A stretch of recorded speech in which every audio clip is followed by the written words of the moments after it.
We are told incessantly by the followers of Muhammad and their apologists that Islam is a peaceful religion. How real and accurate are these statements? As our listeners have been finding out throughout our series, the word Islam does not mean peace, since it is rooted in the verb aslama, meaning submission only.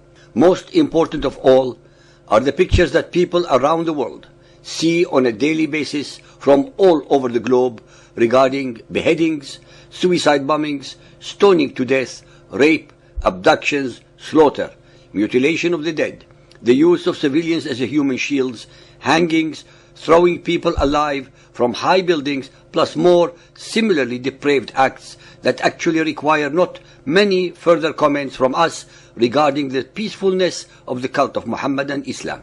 We must add more to the above. Pictures of little Muhammadan children being indoctrinated in schools and mosques with hating all so-called unbelievers, 80% of humanity, all Christians, Buddhists, Hindus, animists, Jews, atheists, Sikhs, Baha'is, etc., etc., with some of them wearing simulated suicide bomb straps.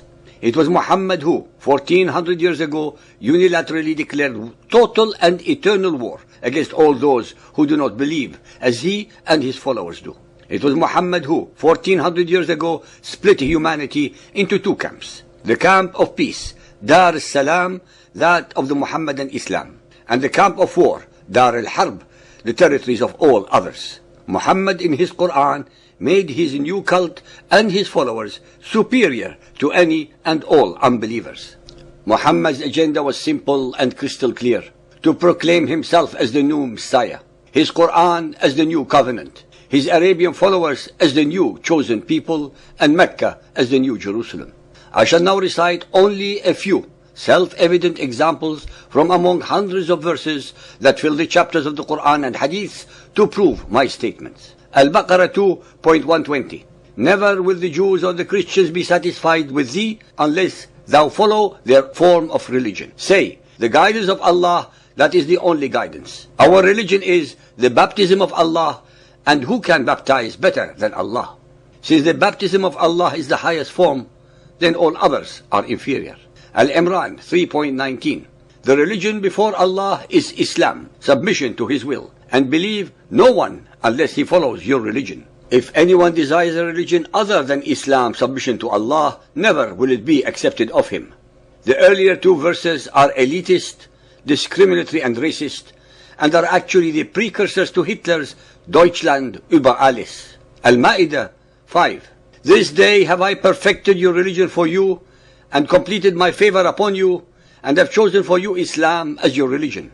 Al-Tawbah 9.29.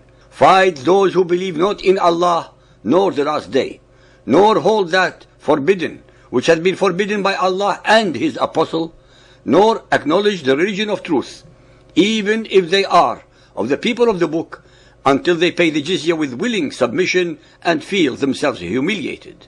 Even though the people of the book preceded Muhammad and his Quran in their belief in the one and only God of Israel and Jesus, nonetheless, Muhammad demands that they are treated with utter contempt and subjugation because they do not believe that he is the Prophet of Allah. Al-Tawbah 9.33. It is he who hath sent his apostle with guidance and religion of truth, Islam, to proclaim it over all religions, even though the pagans may detest it. Again, the declared and unambiguous superiority complex of Muhammad is crystal clear. Al-Hajj 22.78. And strive in his cause, Jahidu, as you ought to. He has chosen you and has imposed no difficulties on you in religion. It is the cult of your father, Abraham. It is he who has named you Muslims, both before and in this revelation. It is he who has named you Muslims both before and in this revelation has only one meaning: that the Arab people who followed the earlier revelations, the Jews and the Christians of Arabia, are also called Muslims, just like the followers of Muhammad, since they were the first to submit to the will of the one and only God of Israel and Jesus. Al-Fath 48.28. It is he who has sent his apostle with guidance and the religion of truth, Islam, to proclaim it over all religions, and enough is Allah for a witness. Al-Saf 61.9. It is he who has sent his apostle with guidance and the religion of truth, Islam, that he may proclaim it over all religions, even though the pagans may detest it. Sunan Abu Dawood 4310, narrated by Abu Huraira. The Prophet said, "There is no prophet between me and him, that is Jesus. He will descend to the earth. When you see him, recognize him, a man of medium height, reddish fair, wearing 2 light yellow garments, looking as if drops were falling down from his head, though it will not be wet. He will fight the people for the cause of Islam. He will break the cross, kill swine, and abolish jizya. Allah will perish all religions except Islam. He will destroy the Antichrist and will live on the earth for 40 years, and then he will die. The Muslims will pray over him." Can any sane human being explain this drivel? Now we come to the masterpiece of tolerance, the Charter of Umar, which does not leave much to the human intellect. In the name of Allah, the Merciful and Compassionate. This is a letter to the servant of Allah, Umar ibn al-Khattab, commander of the faithful, from the Christians. When you came against us, we asked you for safe conduct, aman, for ourselves, our descendants, our property, and the people of our community, and we undertook the following obligations towards you. We shall not build in our cities or in their neighborhood new monasteries, churches, convents, or monks' cells. Nor shall we repair, by day or by night, such of them as fall in ruins or are situated in the quarters of the Muslims. We shall keep our gates wide open for passers-by and travelers. We shall give board and lodging to all Muslims who pass our way for 3 days. We shall not give shelter in our churches or in our dwellings to any spy, nor bide him from the Muslims. We shall not teach the Quran to our children.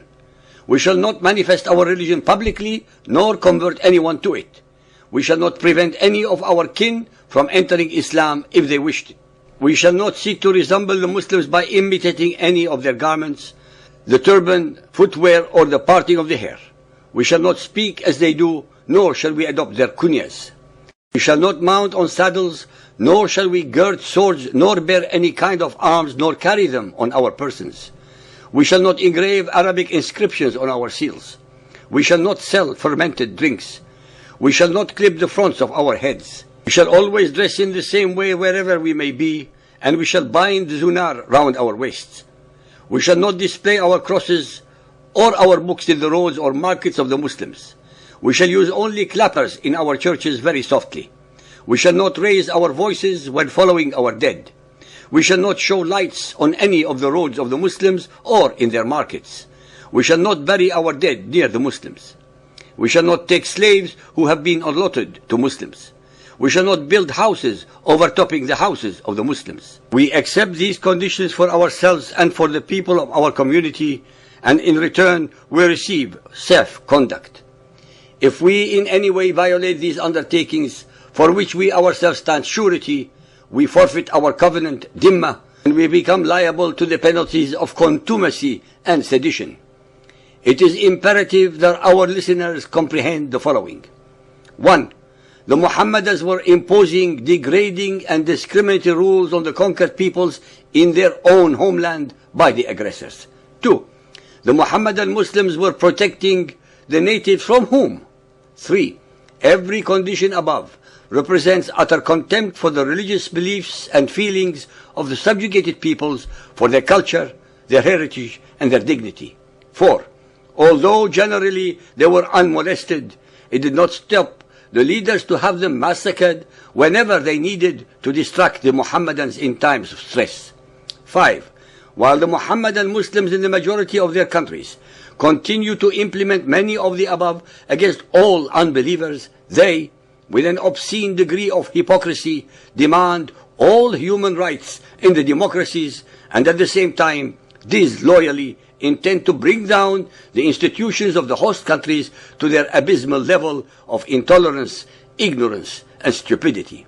I would like to leave any further conclusions or comments to our listeners regarding the mercy and compassion of Muhammadan Islam vis-à-vis the people of the book.